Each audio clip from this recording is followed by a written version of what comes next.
Pappu driver کے پیچھے بیٹھا خود سے باتیں کر رہا تھا۔ اگر میری ماں ہتھنی ہوتی اور باپ ہاتھی ہوتا تو میں ایک چھوٹا ہاتھی ہوتا۔ اگر میری ماں ایک چڑیا ہوتی اور باپ چڑا ہوتا تو میں ایک چڑا ہوتا۔ اگر میری ماں شیرنی ہوتی اور باپ شیر ہوتا تو میں ایک چھوٹا شیر ہوتا۔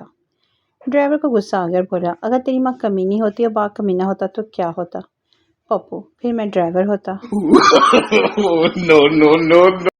ایک بیوقوف اور اس کی بیوی رات کو چھت پر سو رہی تھی۔ بیوی کہنے لگی، جب ہمارے ہاں لڑکا ہوگا تو اس کے واسطے چارپائی کہاں بچھائیں گے؟ بیوقوف بولا، تم اپنی چارپائی ادھر سرکا لو، میں ادھر سرکا لیتا ہوں۔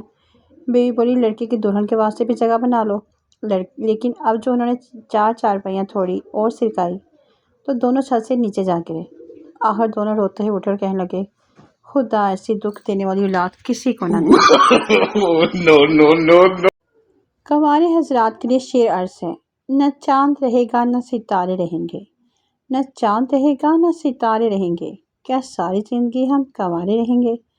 روز ہوتے ہیں ہزاروں نکاح دنیا میں، روز ہوتے ہیں ہزاروں نکاح دنیا میں، ہماری قسمت میں صرف شوارے رہیں گے۔ ایک آدمی کی کار سے ایک طوطا ٹکرا کر بے ہوش ہو کر گر گیا۔ آدمی نے اسے اٹھایا اور اپنے گھر لے جا کر پنجرے میں بند کر دیا اور اسے کھانا دیا۔ طوطا جب ہوش میں آیا تو بولا، ہائے، کار والا مر گیا ہوگا۔ جج عورت سے، تمہاری صحیح عمر کیا ہے؟ یاد رکھو، حلف اٹھا رہی ہو، تم جھوٹ نہیں بول سکتی۔ عورت، 21 سال اور چند مہینے۔ جج، کتنے مہینے؟ عورت، 103 مہینے۔ پٹھان رکشہ چلاتا تھا۔ ایک سواری نے آ کر پوچھا، صدر جائے گا؟ پٹھان، جو حالات چل رہے ہیں مجھے تو لگتا ہے وزیر اعظم ہی جائے گا۔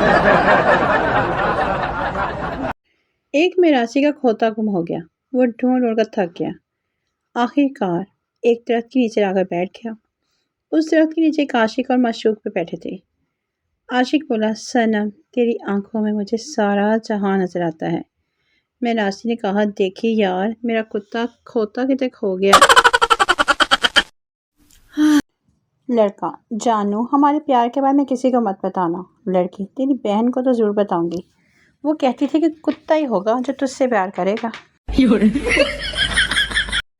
شادی شدہ نے فیک آئی ڈی بنا کر اپنے شوہر سے بات چیت شروع کی تو شوہر نے بتایا کہ اس کی بیوی 3 سال پہلے مر چکی ہے۔ مالکن، تم 3 دن سے کام پر نہیں آئی اور بتایا بھی نہیں۔ نوکرانی، باجی، میں نے تو فیس بک پر اسٹیٹس بھی اپڈیٹ کر لیا تھا، آئی ایم گوئنگ ٹو گاؤں فار 3 days۔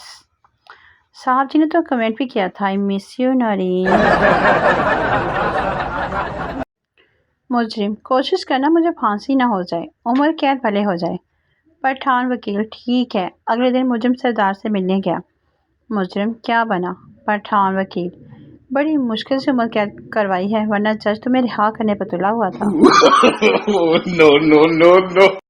مولوی کا دوست انتقال کر گیا۔